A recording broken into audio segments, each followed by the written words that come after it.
It was the kind of cold that didn't freeze the ground but slipped under your collar and made you aware of every breath you took. Outside the Children's Medical Center in Birmingham, Alabama, parents hurried through the revolving doors with tight smiles and tired eyes, clutching appointment folders like lifelines. Hope lived in that building, but so did fear. And sometimes the two were impossible to tell apart.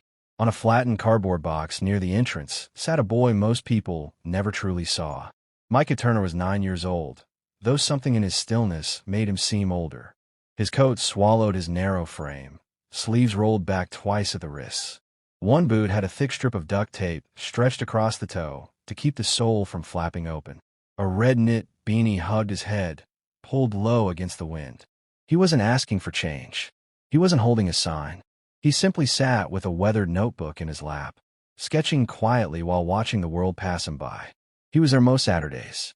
Security had tried to move him along when he first appeared months ago, but he never caused trouble. He spoke politely. He smiled. He left at dusk. Eventually, the staff let him be. In a place overflowing with real emergencies, a quiet child on a cardboard box felt like the least urgent problem. Across the street, a black SUV idled too long at the curb. Inside sat Daniel Harper, 48 years old, self-made, sharp-featured, and exhausted in a way sleep could not fix. His tailored coat hung open. His tie was loosened. His phone buzzed unanswered on the console. In the back seat, strapped carefully into a booster modified for stability, sat his 6-year-old daughter, Lily. Her brown curls framed a face too thoughtful for a child her age. A pink blanket covered her legs. She stared out the window without speaking. 6 months earlier, she had been climbing trees in their backyard, racing cousins across grass that seemed endless. Then came the accident. A distracted driver. A crushed passenger door. A spinal injury that changed the geometry of their lives in an instant. Now she sat in silence most days. Daniel stepped out of the SUV and carefully lifted her into his arms. She weighed less than she should have. Or maybe it only felt that way because of what he carried inside. As he crossed toward the hospital entrance, Micah looked up from his notebook. He watched the way Daniel held Lily. Not like she was fragile glass, but like he was afraid the world might try to take her again. Micah stood. "Sir," he called out gently. Daniel didn't stop at first. He had learned to ignore interruptions. "I can help your daughter walk again." The words landed without theatrics. No grin. No sales pitch. Just certainty. Daniel froze. He turned slowly, disbelief sharpening his gaze. "What did you say?" Micah stepped forward, tucking his notebook under his arm. "I said I can help her walk again." Daniel's grip tightened around Lily. "That's not funny. I'm not joking." There was something unsettling about how steady the boy's voice was. No tremble. No challenge. Just fact. Daniel glanced at the duct-taped boot, the worn coat, the thin wrists peeking from rolled sleeves. "You're a child," he said flatly. "You have no idea what you're talking about." Micah didn't flinch. "My mom used to help people walk again. She showed me how." Daniel stared at him a moment longer, then turned and walked into the hospital without another word. But inside, during consultations and cautious updates from specialists who used phrases like uncertain prognosis and adaptive independence, the boy's voice echoed in his mind. "I can help her walk again." It wasn't the claim that lingered. It was the belief. That afternoon, when Daniel carried Lily back toward the SUV, Micah was still there, waiting. Daniel hesitated before approaching. "You again," he muttered. "Why would you say something like that?" Micah met his eyes. "Because I think it's true. You don't know her. You don't know what she's been through." "I don't have to know everything to try," Micah replied quietly. "My mom was a physical therapist. She worked with veterans, people who'd been in wheelchairs for years. She said the body remembers, even when it forgets for a while." Daniel let out a humorless laugh. "So you watch her do stretches and now you're a doctor?" Micah looked down briefly. "I carried her bag. I listened. I helped when she let me.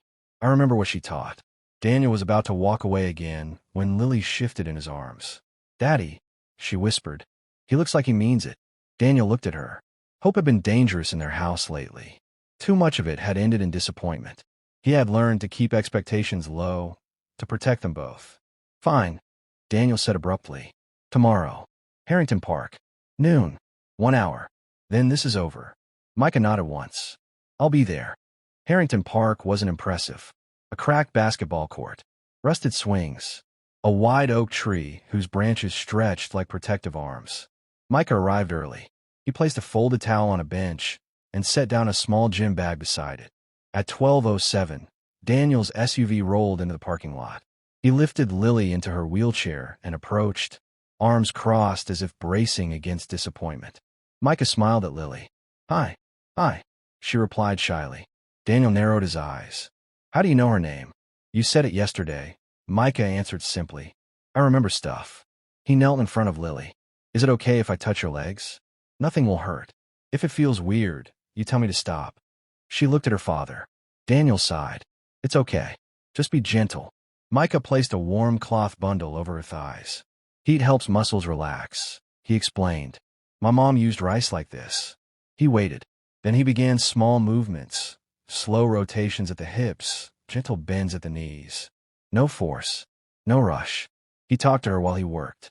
Asked about her favorite color, her favorite snack, the dog she once wanted. Daniel watched like a hawk.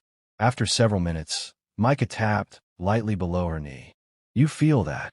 Lily blinked. "Maybe like a tiny push." Micah nodded. "That's good." Daniel frowned.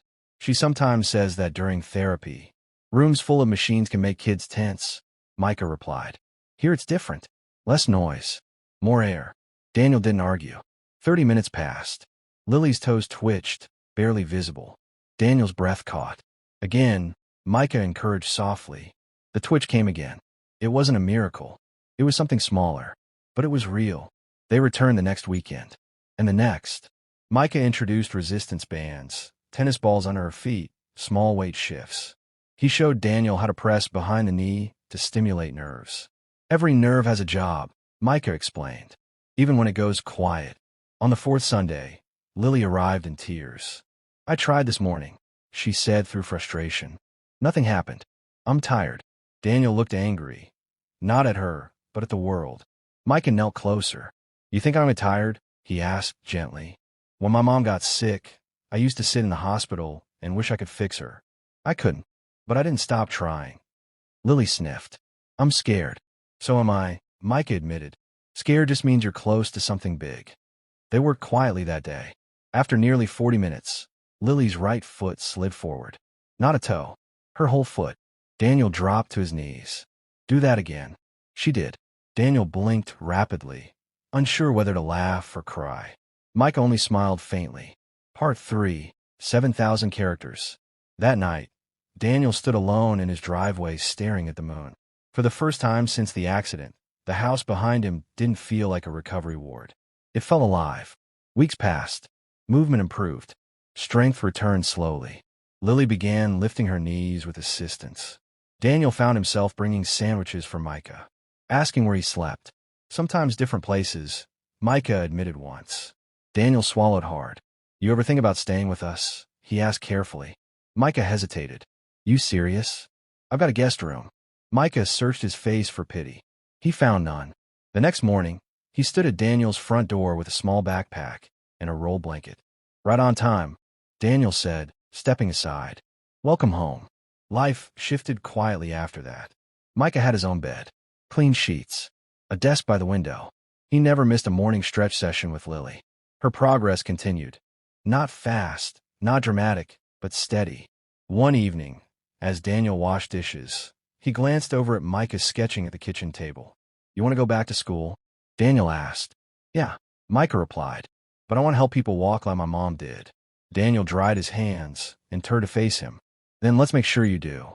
Because Daniel understood something now. Healing wasn't always about degrees or expensive equipment. Sometimes it was about patience, presence, belief spoken without hesitation. Months later, in that same park, Lily stood between them with braces on her legs. She wobbled. Daniel held one side. Micah held the other. "Ready?" Micah asked softly. Lily nodded.